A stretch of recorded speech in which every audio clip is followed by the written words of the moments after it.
어제 토요일에 우리 교회에서는 아름다운 결혼 예식이 있었습니다. 신랑과 신부가 여러 가지 이유로 만나서 한 달 만에 이루어진 결혼식이었기 때문에 부족한 것도 많았고 또 미비한 점도 많았지만 욥기서 8장 7절의 말씀처럼 내 시작은 미약했으나 내 나중은 심히 창대하셨던 말씀처럼 끝은 참으로 아름답고 또 의미 있는 결혼식이었는 줄로 믿습니다. 왜 그렇습니까?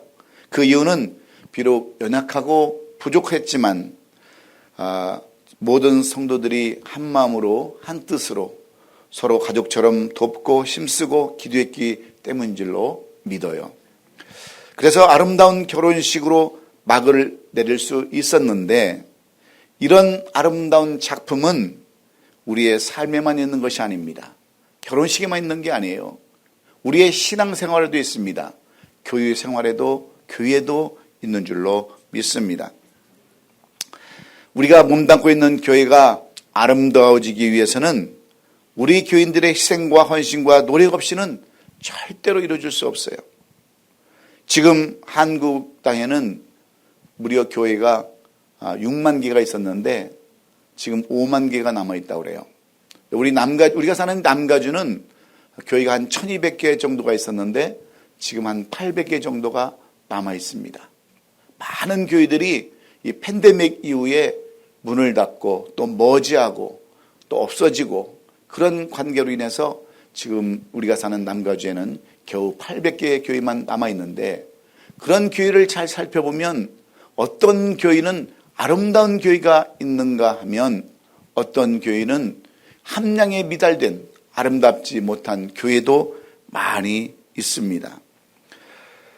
그러면 어떤 교회는 아름다운 교회고 어떤 교회는 함량이 미달한 그런 교회일까요? 그런 교회는 함량이 미달된 교회, 아름답지 못한 교회는 예수 그리스도의 향기가 없는 그러한 교회를 의미합니다. 하나님 중심보다 인간 중심의 교회를 의미하는 거예요. 그뿐만 아닙니다. 성도 간에 불협이 나타나고 교회 또한 여러 가지 분쟁이 일어날 때 교회는 아름다울 수가 없어요. 이기적인 교회, 불협이 일어나면 인간의 언어가 판을 치는 그러한 교회는, 그리고 인간의 냄새가 가득한 교회는 여러분 교회라고 볼 수가 없는 것입니다. 그래서 아름다운 교회란 인간의 욕심보다 하나님의 향기가 나타나는 교회를 아름다운 교회라고 그렇게 불러드리는 거예요.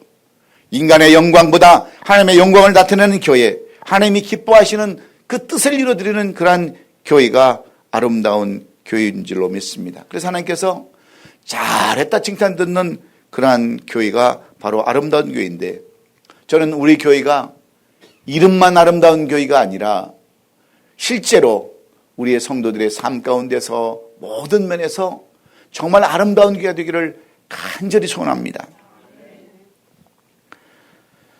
사실 하나님은 모든 교회가 다 아름다운 교회가 되도록 은혜를 잔뜩 부어주셨습니다.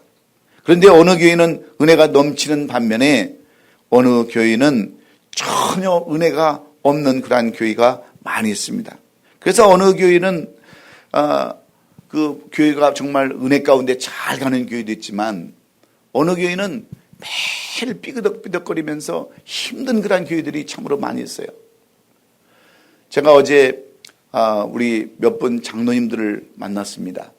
제가 30년 전에 TD라고 하는 트레스라고 하는 그 모임에서 이렇게 모여진 장로님들이 꼭 좀 한번 만나자라고, 그래서 어제 결혼식도 있고 바쁜데도 불구하고 또 5시에 여기 있는 소나무에 만나서 모임을 가졌어요. 그런데 그 장로님들이 섬기는 교회를 놓고 장로님들도 많은 갈등을 겪더라고요.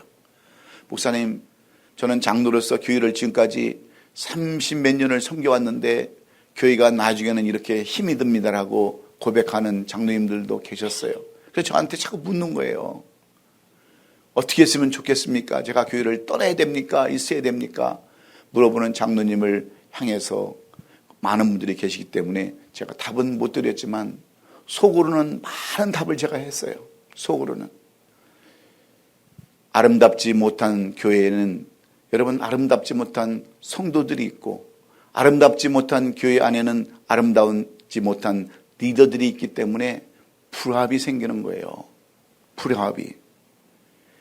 그래서 성도들의 신앙에 달려있고 지도자들의 신앙에 달려있기에 아름다운 교회로 이 여러 가지 부족한 교회로 그렇게 나눌 수밖에 없다고 하는데 그러면 우리가 지향하는 아름다운 교회란 어떤 교회를 말하는 것일까요?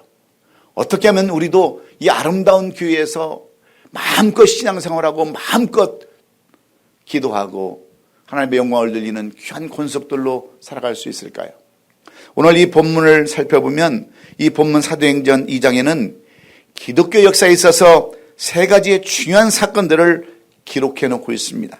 첫째는 오순절 성령 강림의 역사적 사건과 둘째는 이 사건에 대한 베드로의 첫 설교가 이어져 있고 세 번째는 이 결과로 나타나는 예루살렘 초대교회 성도들의 삶의 모습과 또 유대인들과 구별되는 새로운 신앙 공동체인 교회의 탄생의 모습을 오늘 이 2장은 오늘 우리에게 보여주고 있어요. 그런데 오늘 본문은 세 번째 사건으로 베드로의 그러한 베드로가 설교한 내용, 성도들에게 설교한 그 내용들을 말씀해 주고 있는데 유대 땅 팔레스타인을 중심으로 각 나라에 흩어져 살던 경건한 유대인들은 이 오순절이 다가오면 예년과 같이 모국 유대 땅의 예루살렘에 와서 성전을 찾아 예배를 드리는 그런 전례가 있습니다. 오순절날이 이르렀을 때 그들은 성령의 충만을 받은 제자들이 그들이 알아들을 수 없는 각기 다른 언어로 말을 하며 의하는 무리와 또 이를 술 취한 현상이라고 조롱하는 그런 무리가 거기에도 있었습니다. 한창 성령 충만해서 그들이 방언을 말할 때 어떤 사람들은 쟤들 미쳤다, 쟤들 술 먹었다 이렇게 조롱하는 무리도 있었다고 하는 거예요. 이제 성령의 충만을 받은 제자들을 대표해서 베드로가 그 자리에서 모인 사람들 앞에서 오순절에 임한 성령의 의미를 담대하게 소리쳐서 선포합니다. 그리고 이 말씀을 들은 이들에게 구원의 메시지를 전하고 있는데 베드로의 설교를 들은 그들이 가슴에 찔렸다라고 이렇게 증거를 하고 있어요. 그들이 가슴에 찔렸다고 하는 것은 양심의 가책과 함께 죄책감에 사로잡혔다고 하는 말과 똑같은 말입니다. 즉 그들이 베드로의 설교를 듣고서야 비로소 자기들이 소망했던 메시아가 자신들의 배척해서 저주의 골고다에서 못 박혀 죽게 했던 나사렛 예수였음을 고백하는 겁니다. 그것을 깨닫게 되었다고 하는 거예요. 가슴에 찔리도록 자신들의 잘못을 뉘우친 그들은 즉각 베드로와 다른 사도들에게 그러면 형제들아 우리가 어떻게 하면 되냐고 어찌할꼬 이렇게 묻는 내용으로 이 본문이 배경이 되어 있어요. 방금 전까지 세술에 취했다며 조롱하는 그들이 어떻게 이처럼 자신의 잘못을 깨닫게 되었을까요? 베드로의 설교를 듣고 그들은 잘못을 깨달았습니다. 여러분 우리가 신앙생활하면서 나는 신앙생활을 잘한다라고 생각을 하지만 신앙생활을 잘못할 경우도 많이 있어요. 그러면 우리가 깨달을 게 뭐냐면 이 말씀을 통해서 내가 정말 신앙생활을 잘하고 있는지 못하고 있는지 여러분 깨달아야 되지 않습니까? 여러분 우리말에 우이독경이라는 말이 있어요. 소가 말을 들으면 한쪽 귀로 듣고 한쪽 귀로 흐르는 오이독경. 예? 아무리 말을 전해도 깨달음이 없으면 무슨 의미가 있겠습니까? 깨달음이 없는 그런 설교 들어봐야 무슨 의미가 있겠냐는 거예요. 그러므로 오늘 우리도 이 말씀을 듣는 중에 먼저 깨달음의 역사가 있기를 주의 이름으로 축원합니다. 성령님의 역사는 이처럼 놀랍게 역사를 하는데 베드로가 이 말씀으로 성령 충만받고 말씀을 전했을 때 그들에게 깨달음이 오므로 그들이 깨닫고 돌이켰다는 것이 오늘 이 본문의 배경인 거예요. 그렇다면 사도 베드로가 말하는 아름다운 교회, 초대교회처럼 역사가 일어난 교회는 여러분 어떤 교회일까요? 우리가 어저께 결혼 예식을 진행하면서 우리는 결혼관에 대해서 말씀을 나눴습니다. 오늘은 우리가 주일을 맞이해서 교회관에 대해서 다시 한번 생각해 보자고 하는 거예요. 우리가 섬기고 몸담고 있는 이 교회를 어떻게 우리가 이름 그대로 아름다운 교회로, 더 나은 그런 교회로 세울 수 있는가? 이것이 바로 오늘 사도 베드로가 예루살렘 교회에서 유대인들과 그 초대교회 성도들에게 주시는 말씀입니다. 그러면 정말 아름다운 교회, 더 나은 그 이름의 교회, 교회다운 아름다운 교회가 되려면 어떤 교회의 성도들이 되어야 할 것인가, 어떤 지도자들이 되어야 될 것인가, 우리가 한번 깊이 생각해 보기를 원하는 겁니다. 첫째는 거룩함의 특징이 나타나는 교회가 바로 교회다운 아름다운 교회인 줄로 믿습니다. 오늘 38절의 말씀에 보면 이렇게 성경은 기록해 놨어요. 베드로가 이르되 너희가 회개하여 각각 예수 그리스도의 이름으로 세례를 받고 죄 사함을 받으라, 그리하면 성령의 선물을 받으리라, 이렇게 말씀했습니다. 예수님께서 십자가에 달려 돌아가셨을 때 예수님의 제자들은 어떻게 했습니까? 뿔뿔이 흩어졌어요. 그러나 예수님의 부활과 승천으로 인하여 그들이 신선한 충격을 받고 다시 모입니다. 그리고 하늘의 소망으로 출발하여 마지막 마가의 다락방에서 뜨겁게 기도했어요. 그 기도에 모임에는 예수님이 부활하시기 전까지도 주님을 제대로 믿지 않았던 예수의 가족들을 포함해서 주님을 부인했던 베드로와 주님 곁을 떠났던 제자들이 다시 모이게 되었습니다. 이렇게 예수님의 부활과 승천으로 충고를 받은 성도들은 하늘의 소망과 비전에 붙들려서 진심으로 기도했을 때 그들은 모두 열흘 만에 새로운 신비한 성령을 체험하게 된 거예요. 기도하는 사람들에게 하늘에서 불이 임하고 각종 기적과 능력이 나타나기 시작했습니다. 어떤 사람은 방언을 말하고 어떤 사람에게는 많은 은사가 나타납니다. 구제의 은사, 또 사랑의 은사, 권면의 은사, 수많은 은사들이, 각종 은사들이 나타나기 시작했어요. 그 말은 인간이 알아들을 수 없는 그러한 말들, 방언들, 이런 것들은 여러분 성령 충만으로 임할 때 나타나는 현상인 줄로 믿습니다. 그곳에 모인 사도들은 믿음이 충만하여 확고한 믿음에 서게 되었고 하나님에 대한 소망으로 충만해졌습니다. 따라서 이 땅에서의 삶이 희세졌고 또한 천국에서의 영생을 소망하게 된 줄로 믿습니다. 하늘나라를 그리워하며 천국 입성을 바라보며 살게 되었던 거예요. 한마디로 하늘나라에 들어갈 준비를 하고 살았습니다. 그런데 오늘 말씀 43절에 보면 하나님의 기적과 성령의 능력을 맛본 성도들은 하나님의 무서운 하나님이심을 알고 두려워했다라고 이렇게 기록해 놨어요. 여러분, 우리에게도 찔림이 있어야 되는 거예요. 말씀을 듣고 찔림이 없으면 여러분 그것은 말씀을 구분해서 듣는 겁니다. 이 말씀은 우리 권사님이 들어야 돼. 이 말씀은 우리 집사님이 들어야 돼. 이렇게 하면서 자기와는 상관없는 말씀으로 받아들이니까 말씀의 은혜가 나타나지를 않는 겁니다. 그래서 44절 이후에 보면 그들의 신앙생활은 한마디로 거룩한 신앙생활이었어요.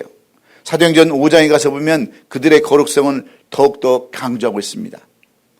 거기에 나타나는 것에 아나니와 삽비라라고 하는 그러한 두 사람이 등장하는데, 아나니와 삽비라라고 하는 부부는 성령의 감동을 받고 자신들의 전 재산을 다 팔아서 사도들 발 앞에 내놓기를 원했습니다. 그 땅을 팔았어요.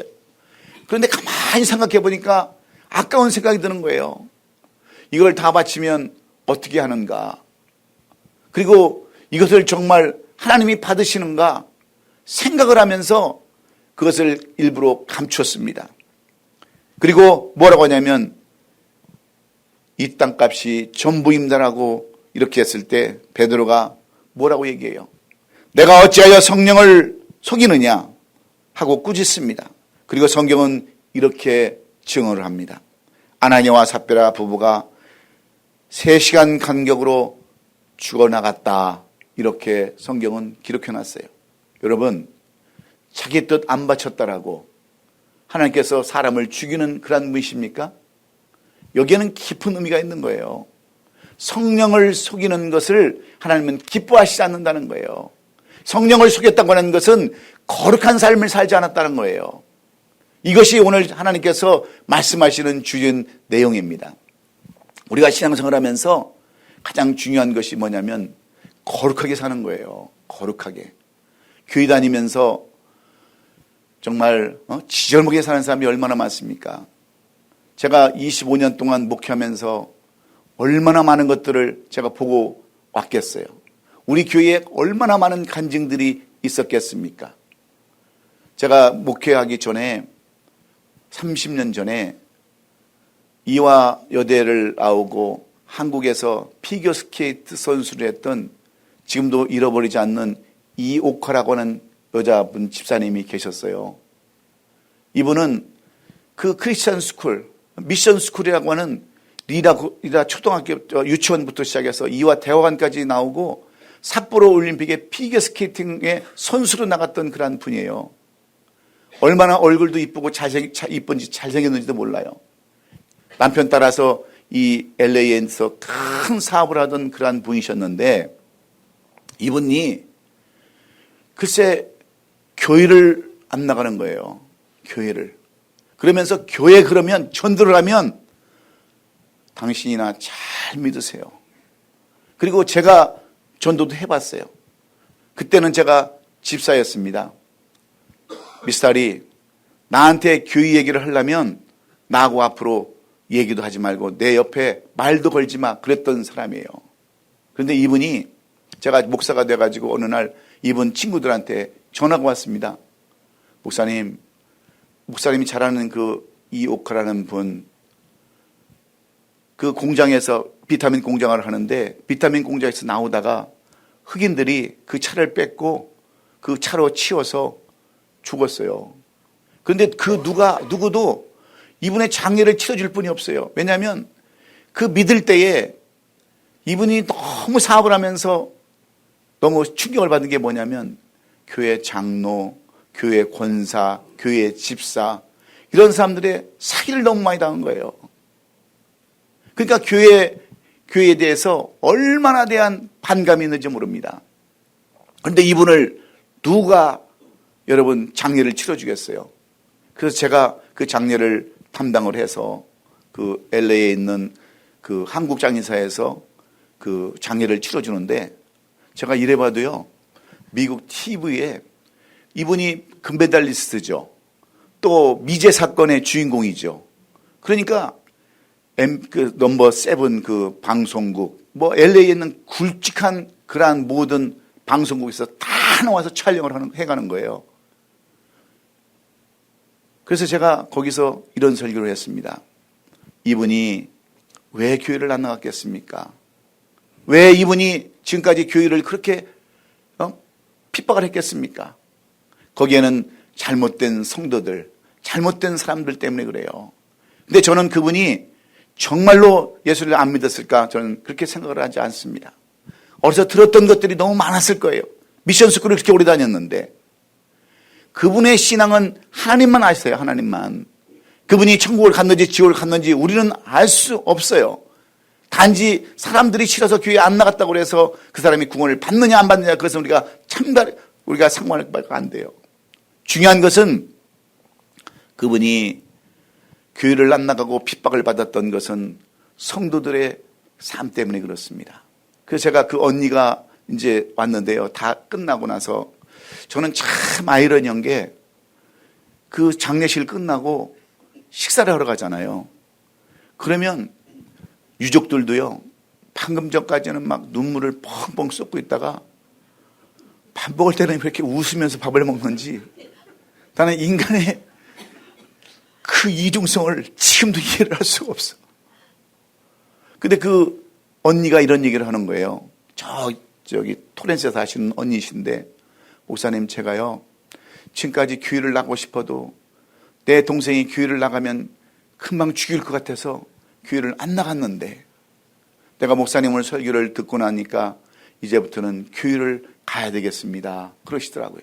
그리고 어느 한 번 있다가 연락이 왔어요.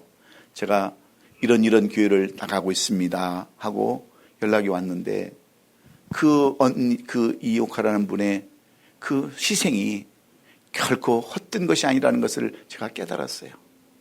여러분, 우리는 성결해야 합니다. 거룩해야 돼요.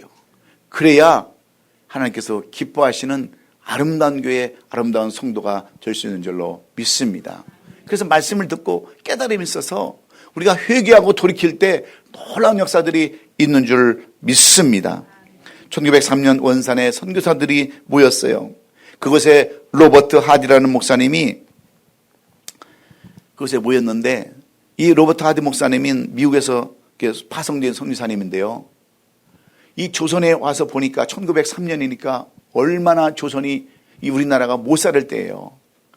그냥 개나 돼지처럼 그렇게 살 때였습니다. 아무 데서나 용변 보고 술 먹고 사람 패고 그럴 때 이 하디 선교사님이 우리나라에 와서 보고 깜짝 놀랐어요.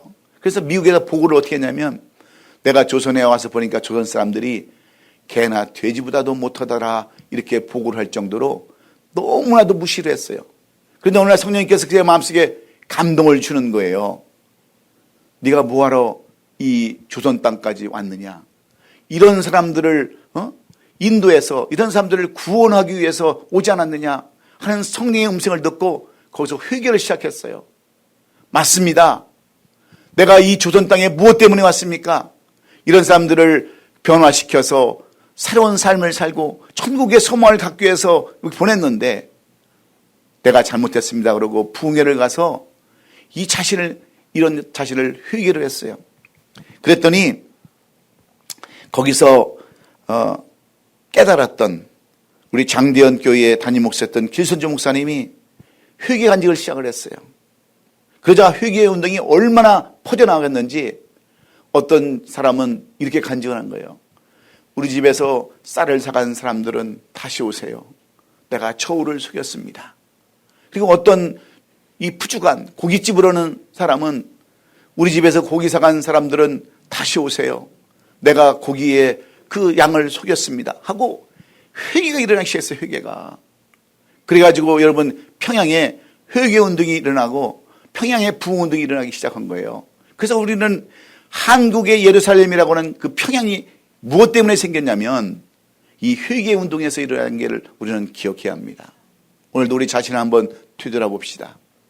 나는 정말 의롭고 경건한 삶을 살았는지, 회개 없이는 여러분 우리가 돌이킬 수 없음을 깨달으시고 우리 교회가 이런 그대로 아름다운 교회의 공동체가 될 수 있기를 주의 이름으로 축원합니다. 두 번째로, 교회다운 아름다운 교회가 되려면 신앙의 영심을 품는 성도들이 있어야 한다는 거예요. 그 말씀이 42절의 말씀입니다. 42절의 말씀을 살펴보면 그들이 사도의 가르침을 받아 서로 교제하고 떡을 떼며 오로지 기도하기를 힘쓰니라 그랬습니다.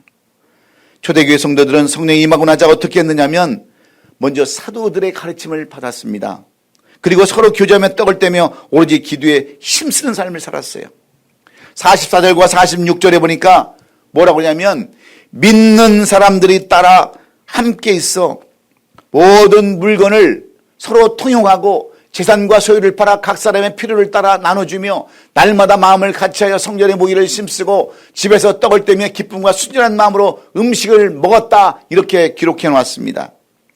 매일 모여서 무엇을 했냐면 물건을 서로 통용하고요, 재산과 소유를 팔아 각 사람의 필요를 따라 나눠주고 마음을 같이하여서 성전에 모여서 기도하기를 힘썼다 그랬어요. 서로 사랑하기에 힘썼다는 그러한 말입니다. 모여대 교회 중심으로 모이고 교회 중심으로 함께 활동했다, 그런 말과 똑같습니다. 이런 신앙을 통하여 이들이 한 가족이 되었는데 이것은 신앙생활에서 열심을 냈다고 하는 말과 똑같습니다. 열심을 내는 사람들의 특징이 뭔지 아세요? 사랑입니다. 사랑으로 열심히 하는 거예요. 무슨, 여러분 다단계 하려고 지금 교회 나오셨어요? 예? 다단계 하려면 큰 교회 가세요. 저 은혜교회, 사랑의 교회 가셔서 다단계 하세요. 우리 교회는 다단계 할 사람도 없어요. 낼 돈도 없어요. 예? 그런 의미로 사랑을 하는 것이 아니라 정말 마음을 다해서 모든 것을 정성을 다해서 여러분 우리 교회처럼 사랑이 넘치는 교회가 여러분 어디 있습니까? 예? 우리 집사람이 그래요. 저보고 내가 이 나이 되도록 밥할 줄 몰랐다고. 예? 교회가 좀 성장했을 때는 그 여전대장도 있고요. 예? 다 일할 사람들이 많잖아요. 그런데 목회를 제가 거지같이 하니까 예? 사모가 고생을 세상 말로 돼지게 하는 거예요. 그래서 이렇게 얘기를 해요. 우리 권사님들 그래도 따뜻한 밥 좀 드리고 싶고 섬기고 싶어서 그렇게 하는데 어떤 때는 우리 집사람이 강씨였잖아요. 예? 강씨. 중국의 강씨 여러분 뭔지 아시죠? 그래서 확 뒤집어 엎어버리고 싶다는 거야. 예? 그런데 그 사랑 때문에 섬기고 싶은 마음 때문에 토요일이면 뭐 코스코도 가서 물건도 사고 뭐 그렇게 하는 거예요. 제가 뭘 하다가 또 갑자기 또 삼천포로 또 빠졌는지 알지 모르지만 여러분 서로 가족이 뭡니까? 가족. 저는 우리 교회가 500명, 1000명 되게 원하지도 않아요. 왜냐하면 제가 그것도 능력이 있어야 300명, 500명도 거느리죠. 저는 300명, 500명 오면 저는 깔려 죽어요. 그래서 그냥 가족이 좋아요, 가족이. 예? 가족이 편해. 그러니까 여러분, 전도도 딱 이 자리에 채울 만큼만 하세요. 넘으면 나눠줄 거예요. 그렇다고 해서 전도하지 말라는 건 아닌데, 그래서 우리 목사님은 큰 교회를 원하지 않으니까 이것으로 만족하자. 절대 그렇게 생각하시면 그 큰 오산이에요. 그거 회개해야 돼. 꼭 그래도 여러분, 제 의도를 아시고요. 우리 교회는 사랑으로 정말 하나 되는 그러한 교회. 그래서 아름다운 교회 되기를 원하는 거예요. 여러분, 청년이 많은 교회는 언제 어떻게 될지 몰라요. 그리고 가장 중요한 게 노년의 교회가 정말 중요한 거예요. 여러분, 청년 때 잘 믿고 청년 때 그만두고 작년 때 교회를 떠나버리면 무슨 의미가 있겠습니까? 노년 때 잘 믿고 천국 가면 그것처럼 좋은 교회가 어디 있어요?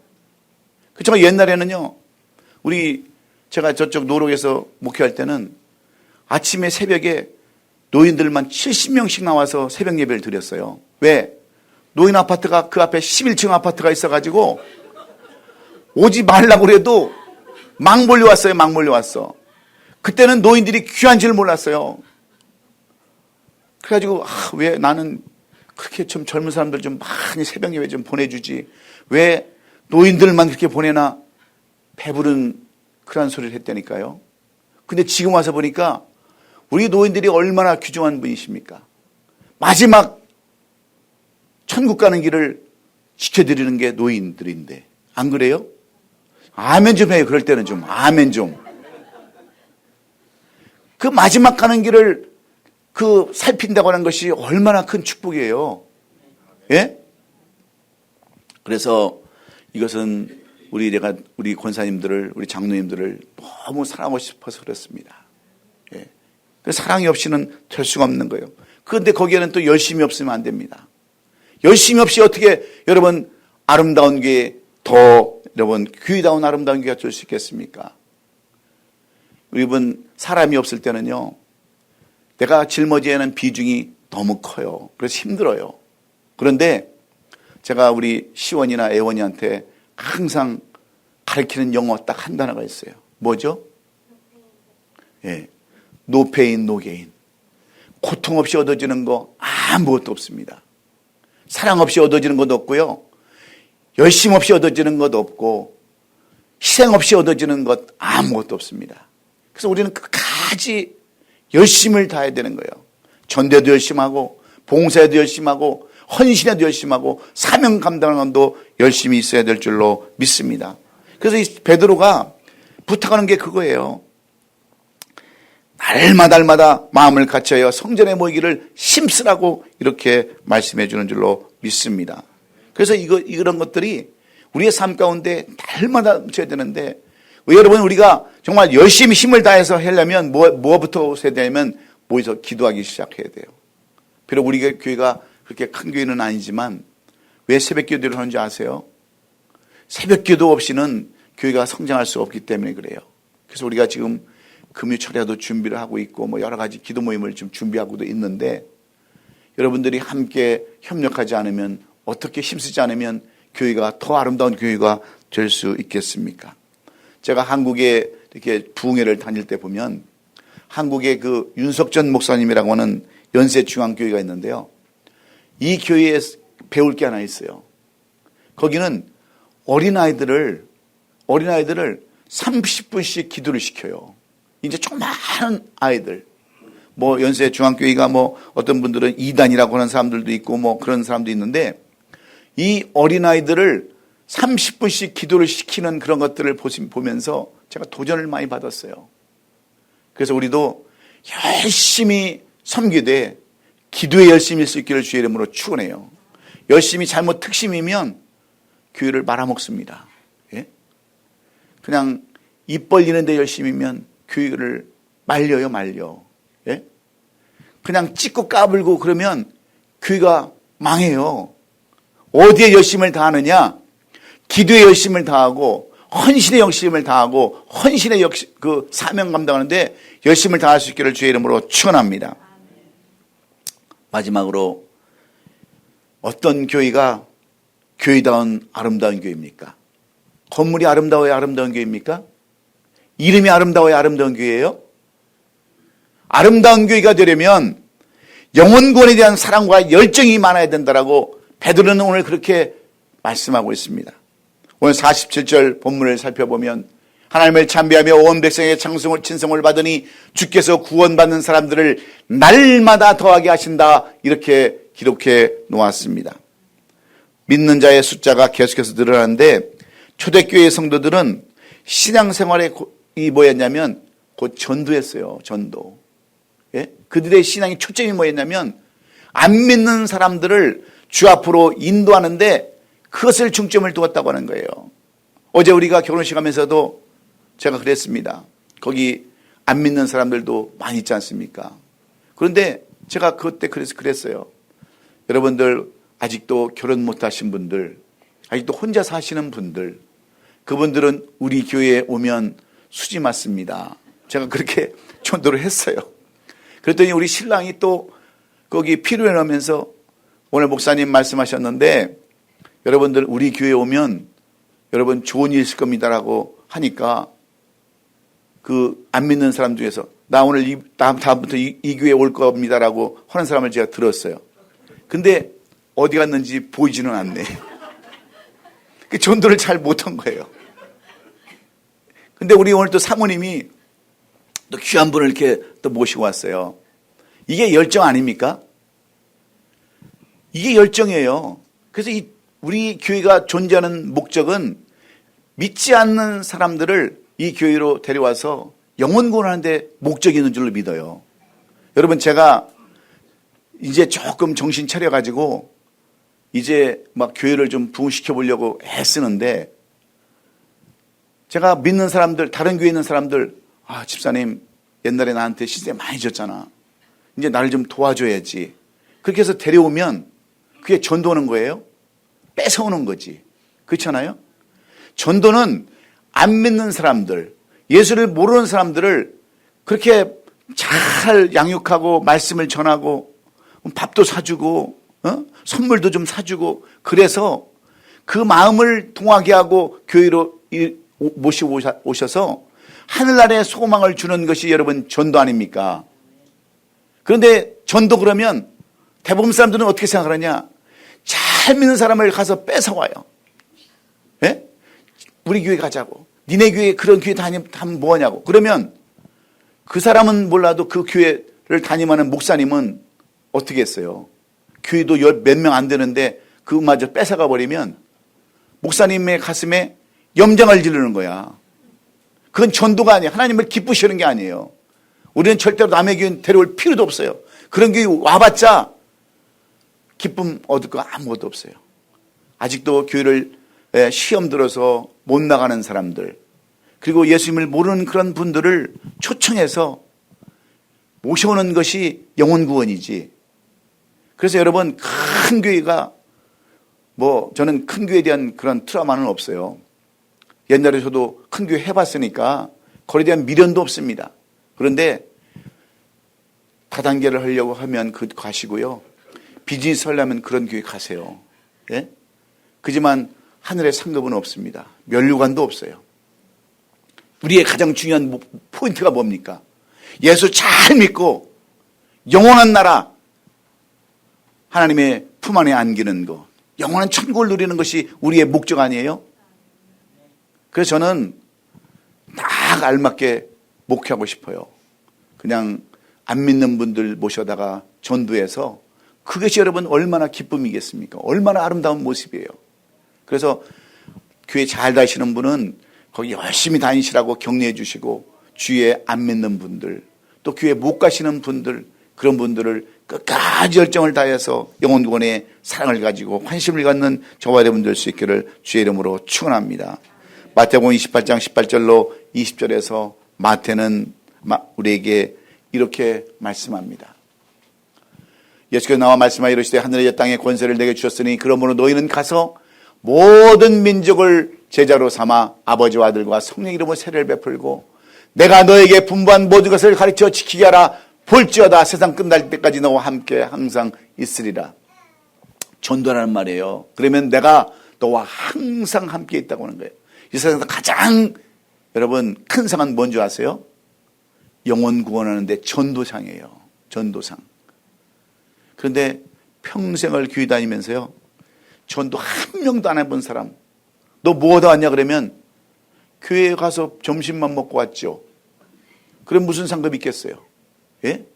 우리는 끝까지 최선을 다해서 전도함으로 말미암아, 영혼 구원에 여러분 최선을 다함으로 말미암아 우리 교회가 교회다운 아름다운 교회가 될 수 있기를 주의 이름으로 축원합니다.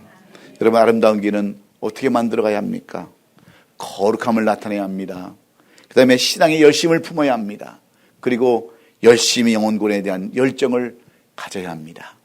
이것이 오늘 우리에게 주시는 교훈의 말씀이에요. 교회가 아름다워지려면 이 세 가지를 꼭 기억하시고, 여러분도 교회가 아름다우면 여러분의 삶도 아름다워져요. 여러분의 삶이 아름다워지면 많은 열매들이 나타나는 것을 꼭 기억하시고, 오늘 이 말씀대로 이 한 주간 살아가시는 우리 아름다운 교회 성도 될 수 있기를 주님의 이름으로 축원합니다. 기도하겠습니다. 좋으신 우리 아버지 하나님, 교회다운 아름다운 교회가 어떤 교회인지, 내가 몸담아야 할 교회가 어떤 교회인지를 사도 베드로를 통해서 말씀해 주셨사오니 오늘 이 말씀 붙들고 이 한 주간 살아가게 하여 주시옵소서. 모든 영광과 찬송과 존귀를 주 앞에 돌려옵고 예수님의 거룩하신 이름으로 감사하며 기도하옵나이다. 아멘.